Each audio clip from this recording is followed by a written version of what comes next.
Hello everyone, welcome to Hindi literature with Bhavnagari channel पर। तो आज हम इस तीसरी कसम कहानी को पढ़ते हैं। पार्ट फोर्थ है, बिना देरी के बढ़ते हैं आगे। हमने ये पार्ट 3 में यहाँ तक पढ़ ली थी, ठीक है। ओहो, यहाँ तक पढ़ ली थी। अब चलते हैं पार्ट फोर्थ में, अपनी कहानी को इसे पढ़ते हैं बिना देरी किए। और थोड़ी सी एक मिनट और रुक के बता दूं कि इससे पहले की कहानी की प्लेलिस्ट बना दी गई है, उसका नाम है यूजीसी नेट हिंदी कहानी प्लेलिस्ट। तो जाइए देख लीजिए, प्लेलिस्ट बनी हुई है। रामचंद्र शुक्ल की भी 3-4 क्लासेस हो चुकी हैं। कल परसों जो क्लास कराई थी वो कराई थी आदिकाल का सामान्य परिचय करा दिया गया है, और आगे हम उसकी क्लास ऐसे ही कराते रहेंगे। तो उसकी भी प्लेलिस्ट बनी हुई है, हिंदी साहित्य का इतिहास रामचंद्र शुक्ल शॉर्ट नोट्स के रूप में, क्योंकि वो उसमें किताब से नहीं पढ़ाई गई है, नोट्स बना के पढ़ाए गए हैं, राइट। तो इसलिए जाकर देख लीजिए।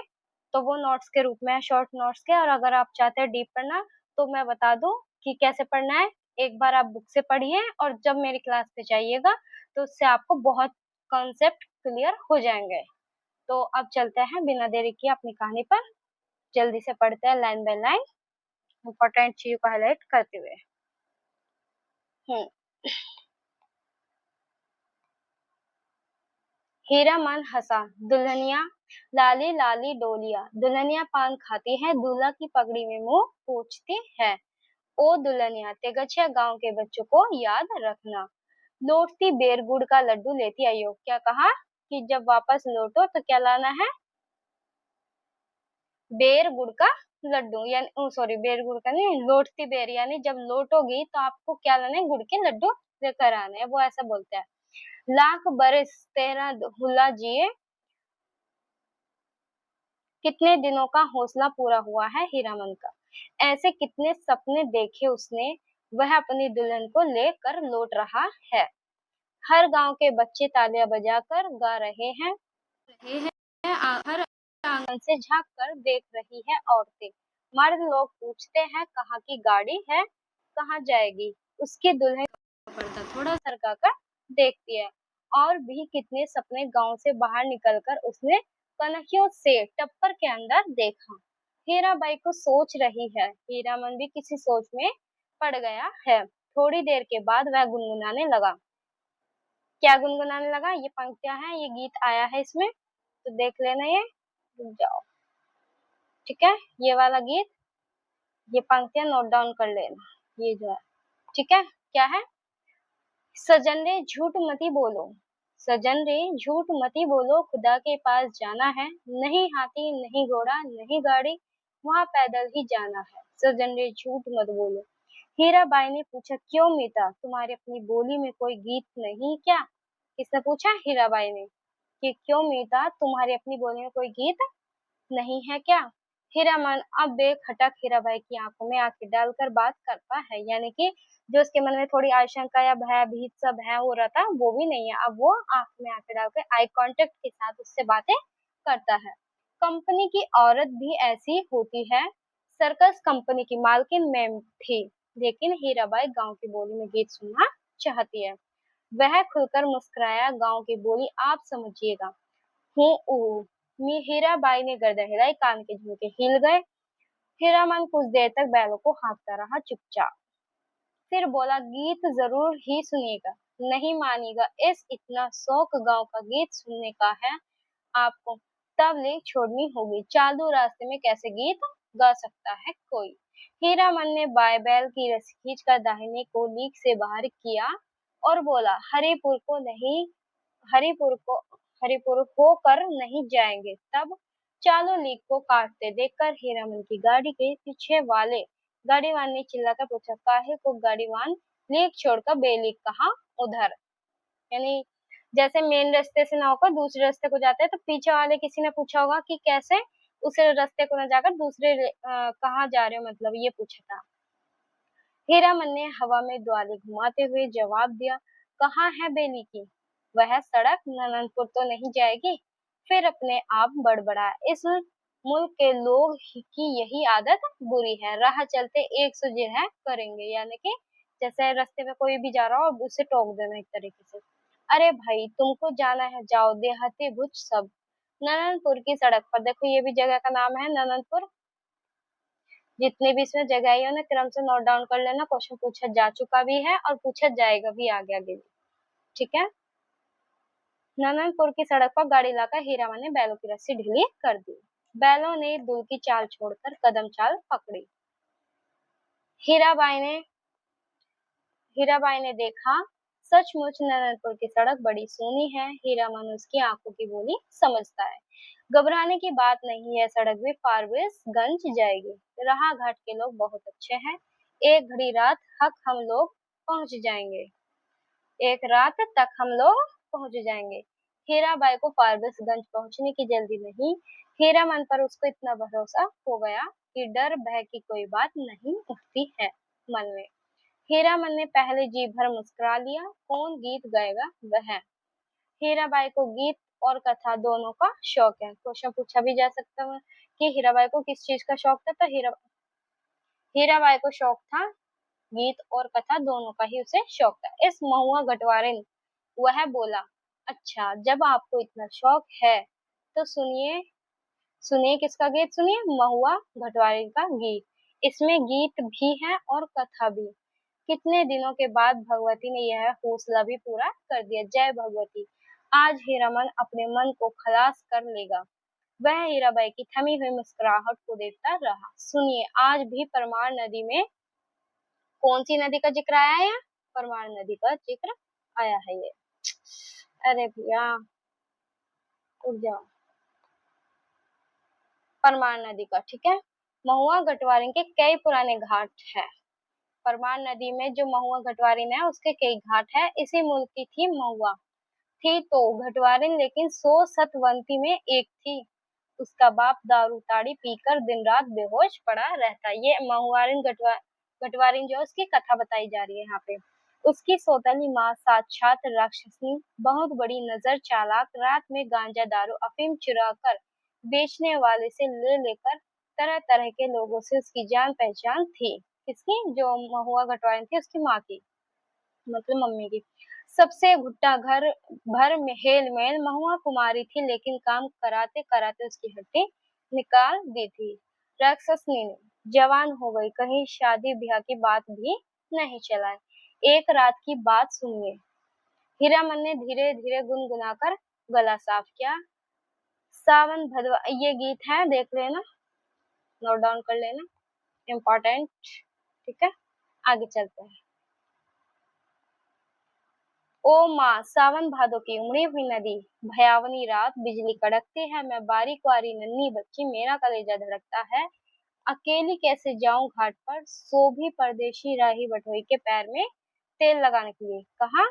सो भी परदेशी राही बटोई के पैर में तेल लगाने के लिए। सत माने सत माने अपनी बज्जर की वाड़ी बंद कर ली। आसमान में मेघ हड़बड़ा उठे और हरा हरा हरा कर वर्षा होने लगी। महुआ रोने लगी अपनी माँ को याद करके। आज उसकी माँ रहती तो ऐसे दुर्दिन में कलेजे से सटा कर रखती अपनी महुआ बेटी को। गे मैया, इसी दिन के लिए, यही दिखाने के लिए तुमने खौफ में रखा था। महुआ अपनी माँ पर गुस्साई, क्यों वह अकेली मर गई। कर जी भर कर कोसती हुई बोली। हीरामन ने लक्ष्य किया।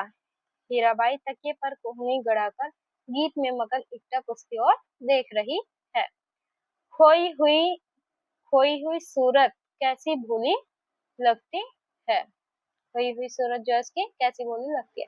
हीरामन ने गले में कपकपी पैदा की। हूँ रे डाइनिया में यो मोरी ई, नोनवा चटाई काहे नानी मरली, सोरे घर ए एही दिनवा खाते छिनु दिया, तेहु कोसली की नेनु दूध उपटन। हीरामन ने दम लेते हुए पूछा, भाका भी समझती है कुछ या खाली गीत ही सुनती है। ये हीरामन पूछ रहा है कि जब मतलब हीरा जो मैंने उसने गीत सुनाया था ये वाला, तो वो पूछा है खाली भाका भाका मतलब भाषा भी समझती है या कुछ गीत ही सुन रही है बस ऐसे ही। हीरा बोली, समझती हूँ। उगटन माने उबटन। देखो यहाँ पे ये अर्थ दिया गया है। उगटन माने क्या होता है? उबटन, जो देह में लगाते हैं। ठीक है। हीरा मन ने विस्मित होकर कहा, ए सो रोने धोने से क्या होए। सौदागर ने पूरा दाम चुका दिया था। महुआ का बाल पकड़कर घसीटता हुआ नाव पर चढ़ा और माझी को हुक्म दिया, नाव खोलो, पाल बांधो। पाल वाली नाव पर वाली चिड़िया की तरह उड़ चली। रात भर महुआ रोती छटपटाती रही। सौदागर के नौकरों ने बहुत डराया धमकाया, चुप रहो नहीं तो उठाकर पानी में फेंक देंगे। बस महुआ को बात सूझ गई। भोर का तारा मेघ की आड़ में जरा बाहर आया, फिर छिप गया।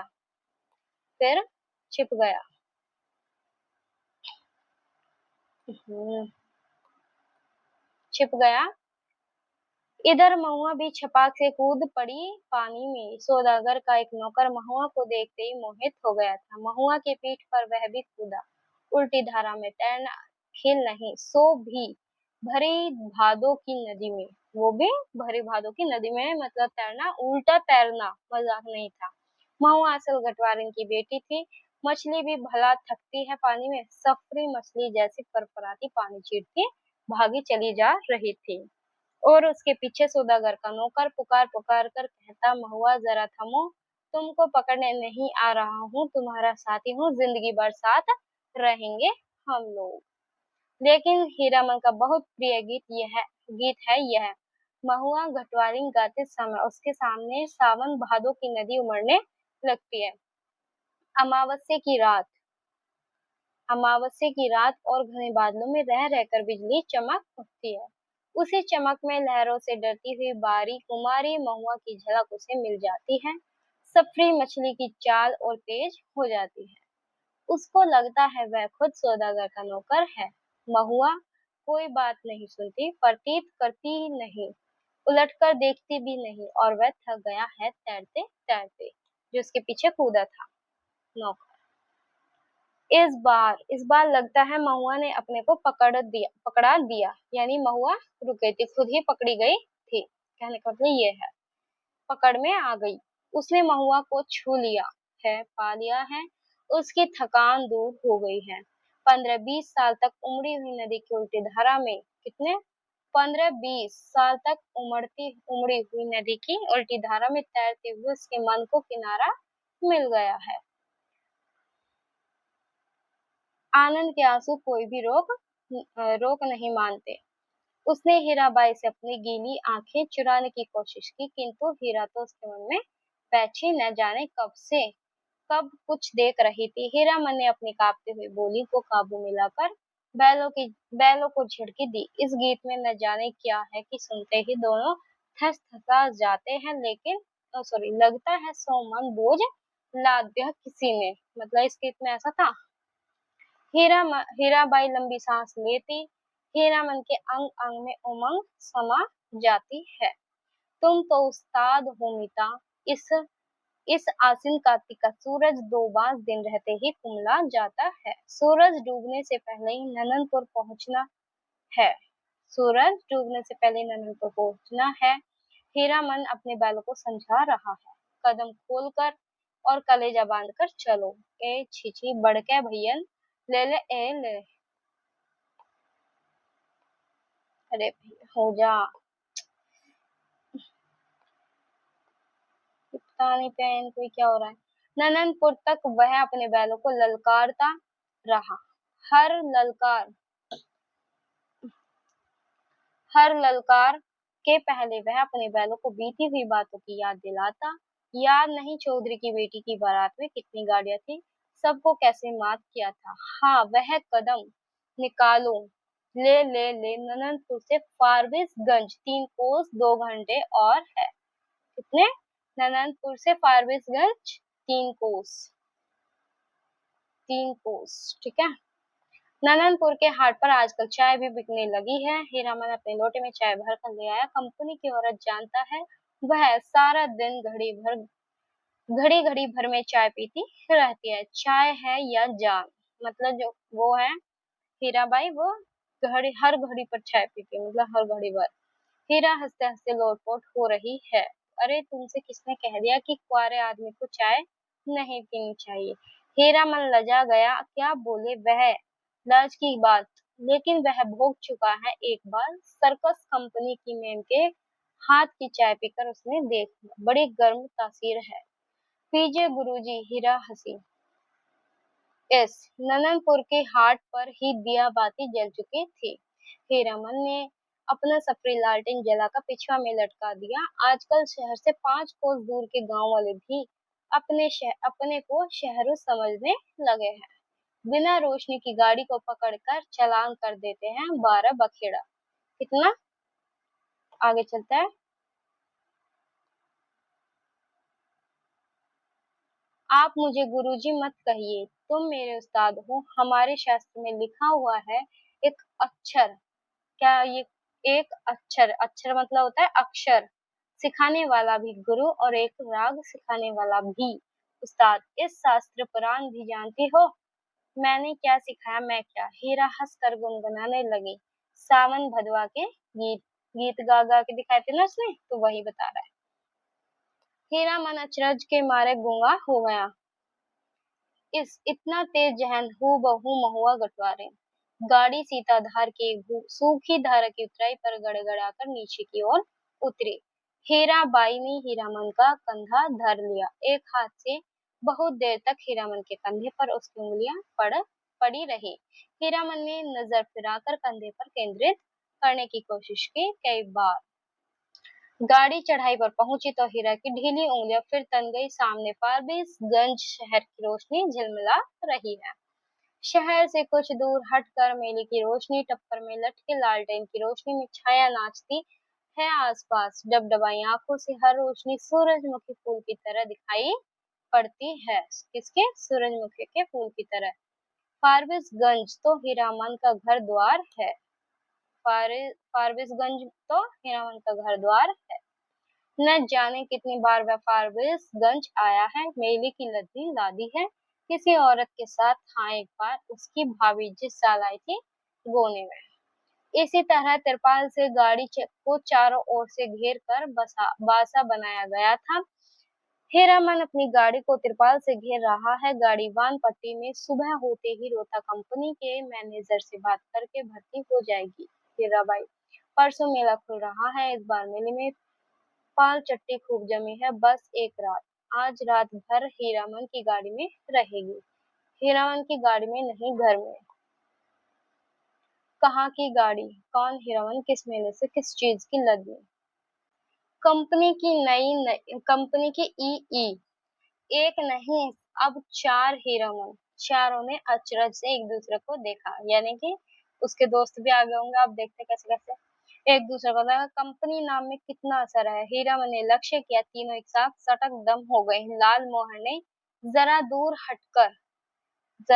हटकर बतियाने की इच्छा प्रकट की। इशारे से ही हीरामन ने टप्पर की ओर मुंह करके कहा, होटल तो नहीं खुला होगा कोई? हलवाई के यहाँ से पक्की ले आवे, यानी कुछ पकवान खाने को ले आवे। हीरामन, जरा इधर सुनो, मैं कुछ नहीं खाऊंगी अभी। जो तुम खाओ खा आओ। क्या है पैसा? पैसा देकर हीरामन ने कभी फारबिसगंज में कच्ची पक्की नहीं खाई, यानी हीराबाई पैसे दे रही थी। तो हीरामन कह रहा है कि हीरामन ने कभी भी फारबिसगंज में कच्ची पक्की नहीं खाई है। ठीक है।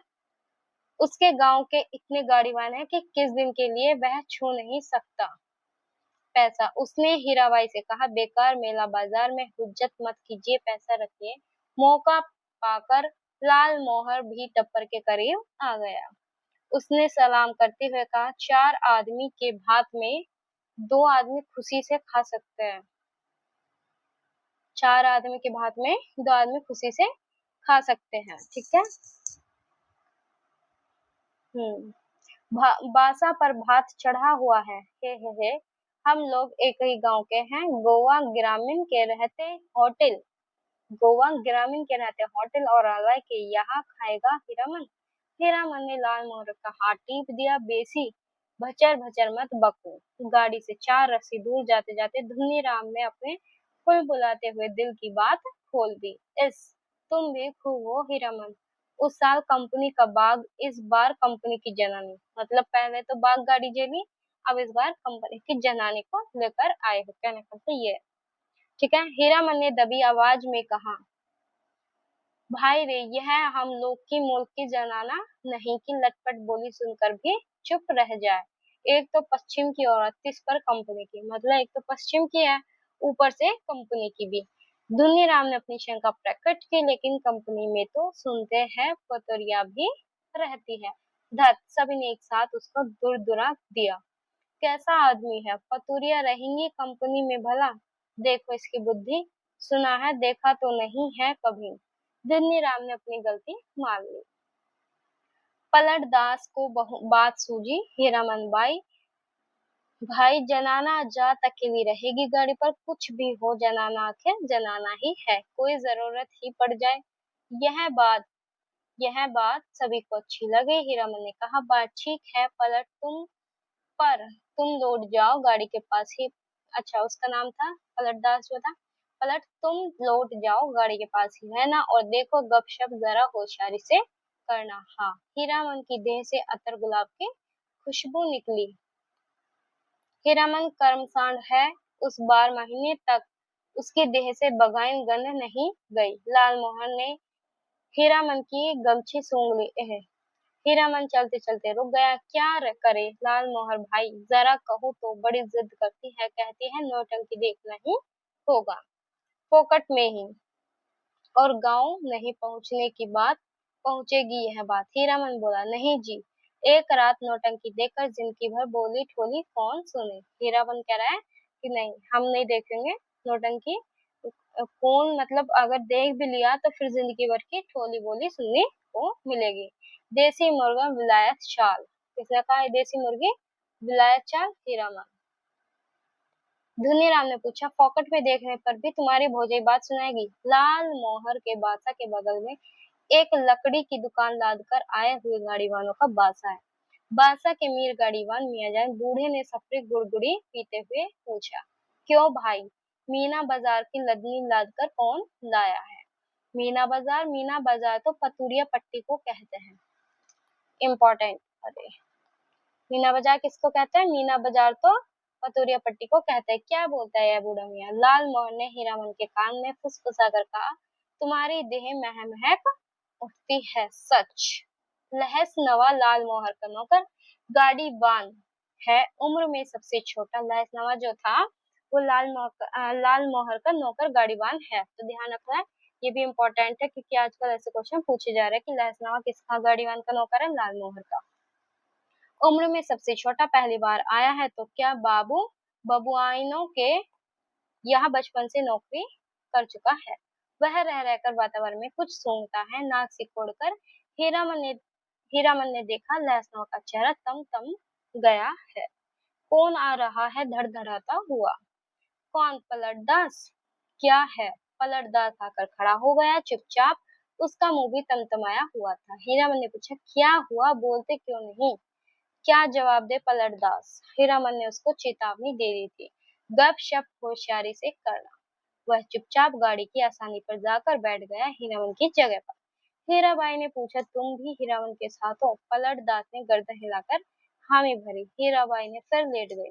चेहरा मोहरा और बोली बानी देख सुनकर पलटदास का कलेजा कांपने लगा, न जाने क्यों। हाँ, रामलीला में सिया सिया सुकुमारी इसी तरह थकी लेटी हुई थी। जय सियावर रामचंद्र की जय। पलटदास के मन में जय जयकार होने लगा। दास वैष्णव है, कीर्तनिया है। थकी हुई सीता माँ के चरणों टीपने की इच्छा प्रकट की उसने। हाथ की उंगलियों के इशारे हारमोनियम की पटरियों पर नचा रहा हो। हीराबाई तमक कर बैठ गए। अरे पागल है क्या, जाओ भागो। पलटदास को लगा गुस्साई हुई कंपनी की औरत की आंखों से चिंगारी निकल रही है। छटक छटक वह भागा। पलटदास क्या जवाब दे, वह मेला से भी भागने का उपाय सोच रहा है। बोला, कुछ नहीं, हमको व्यापारी मिल गया है, अभी ही स्टेशन जाकर माल लादना है। भात में तो अभी देर है, लौट आता हूँ तब तक मैं। खाते समय धुनीराम लहसनवा ने पलटदास की टोकरी भर निंदा की। छोटा आदमी है, कमीना है, पैसे पैसे का हिसाब जोड़ता है। खाने पीने के बाद लाल मोहर के दल ने अपना बासा तोड़ दिया। धुन्नी और लहसनवा गाड़ी जोत कर हीरामन के बासा पर चले। गाड़ी के लिए धर कर हीरामन ने चलते चलते रुककर लाल मोहर से कहा, जरा मेरे इस कंधे को सूंघो तो सूंघकर देखो न। लाल मोहन ने कंधा सूंघ कर आंखें मूंदी, मुंह से अस्फुट शब्द निकला, ए है। हीरामन ने कहा, जरा सा हाथ रखने पर इतनी खुशबू, समझे। लाल मोहन ने हीरामन का हाथ पकड़ लिया, कंधे पर हाथ रखा तो सच। सुनो हीरामन, नौटंकी देखने का ऐसा मौका पर कभी हाथ नहीं लगेगा। किसने कहा? लाल मोहन ने। हाँ, तुम ही देखोगे। लाल मोहर की बत्ती सी चौराहे की रोशनी में झिलमिला उठी। अब इसे कहानी को पढ़ते हैं पार्ट 5 में, ठीक है। तो बिना देरी किए ऐसे मतलब नेक्स्ट वीडियो में मिलते हैं, इसी कहानी को जारी रखती है पार्ट 5 में। मिलते हैं नेक्स्ट वीडियो में, तब तक के लिए बाय, टाटा, धन्यवाद। और हाँ, यदि आप चैनल पर नए हैं और चैनल को सब्सक्राइब नहीं किया है तो चैनल को जल्दी से सब्सक्राइब कर लें। तो ठीक है, मिलते हैं नेक्स्ट वीडियो में। बाय, टाटा, धन्यवाद।